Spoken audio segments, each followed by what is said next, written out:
Our AD bridging product to harden and secure these Linux boxes led to the next product, the most recent patent that we've gotten, and the most recent product that we brought to market, which is, and this goes back to what I was saying about the open listening ports.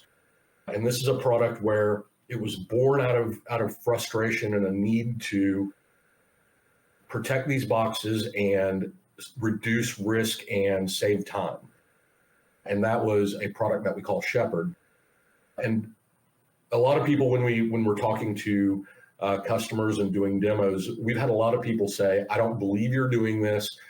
I just want to see the demo because I need to see for myself. What we did was we developed a technology and then patented it that will allow us to turn off the open listening ports, but still maintain full access. And it started with SSH on Linux.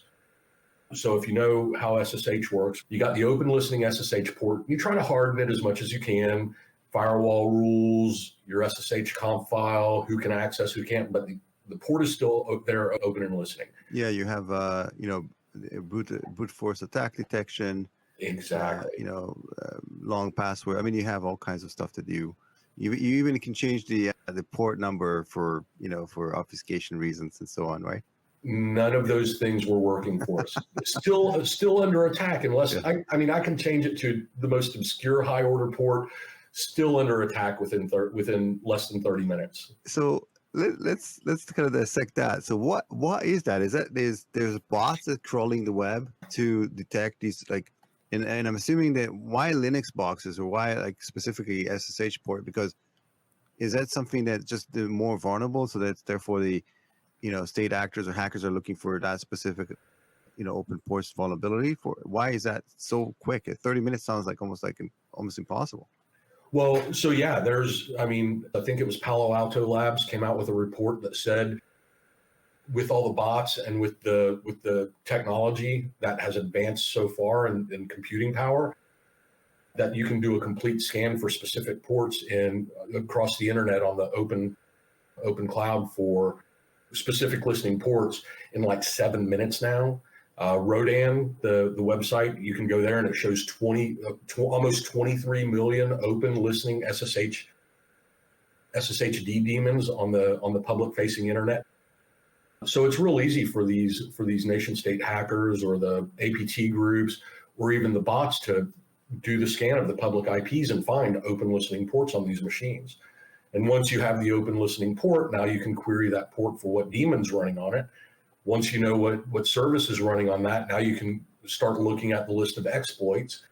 You can even get the version of the daemon that's running on that open listening port. So you can go back and look and see, okay, has this been patched or not? And if not, are there any known CVEs against this version of the daemon listening on that open port?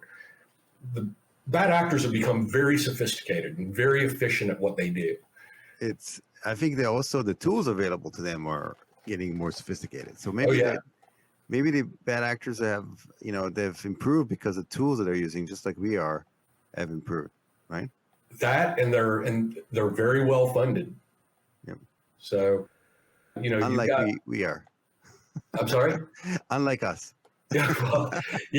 Well, that comes and goes, but yeah, especially in the nation state and the APT groups. But if you're a ransomware group, your whole mission is to find those ways in so you can get into the network and plant your wares and exploit them for money.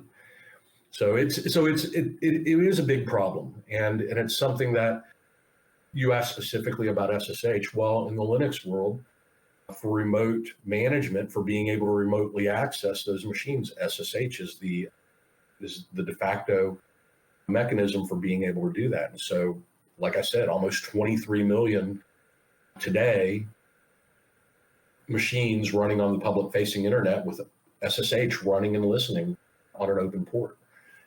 So how do you fix that? You mentioned that it was something very specific that you do that it's almost unbelievable when you tell this to potential clients and they ask specifically to see it. What is that specifically? When I went to my team with this problem and told them what I wanted to do, I'll be honest, a couple of them told me I was crazy and it was a dumb idea because there was no way to do it.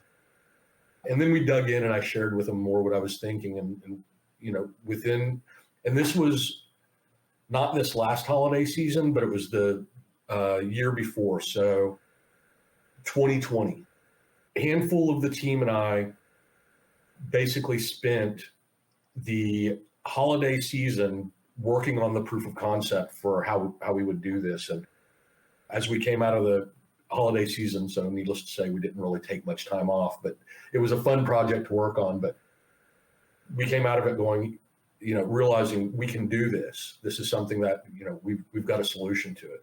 We can completely disable SSH on a Linux machine, close off the open listening port, but still make a request and have full SSH access to that machine. And we do that in a number of ways. But what we're ultimately doing is we're disabling SSH and making it a on-demand service that when you request a connection, you get a dial back from SSH rather than it having an open listening port waiting for an incoming connection. And we're able to do this in a way that we don't open up another port. In a fully hardened environment with our Shepherd product, I can shut off every open listening port, yet still be able to access that machine. And that was really the technology that we built. And then if I want to use SSH, it'll spin up SSH for a one-time use session.